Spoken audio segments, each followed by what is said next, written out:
This building is a radioactive ground zero. It's where, back in the late 60s and early 70s, spent nuclear fuel rods were shredded and dissolved. There was, and is, no hotter building at the West Valley Demonstration Project. It's so radioactive, in fact, humans haven't been permitted to enter some of the rooms in the building for decades.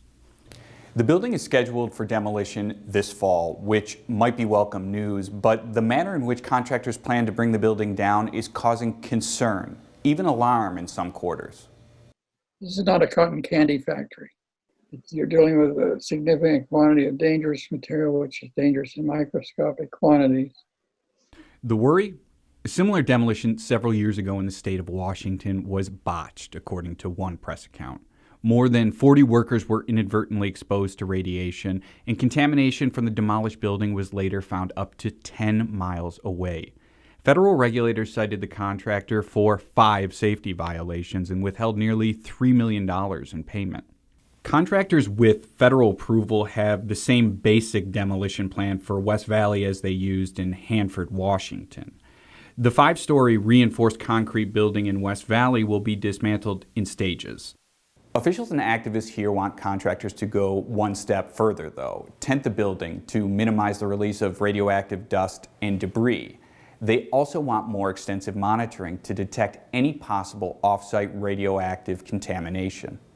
Until we have reasons to trust that nothing can get out, then we need to take all the steps that are necessary to prevent irreversible contamination of our region. What's at risk? Well, for starters, tributaries of Cattaraugus Creek, which empties into Lake Erie, flow within a mile of the West Valley Demonstration Project.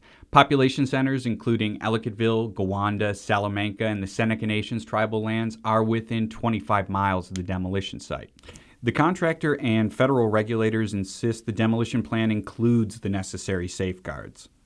The contractor's local spokesman refused several interview requests from Investigative Post, but said in an emailed statement that the demolition plans, quote, ensure that an open-air demolition is safe and protective of the surrounding community and the environment, end quote. For Channel 2 News, I'm Phil Gambini with Investigative Post.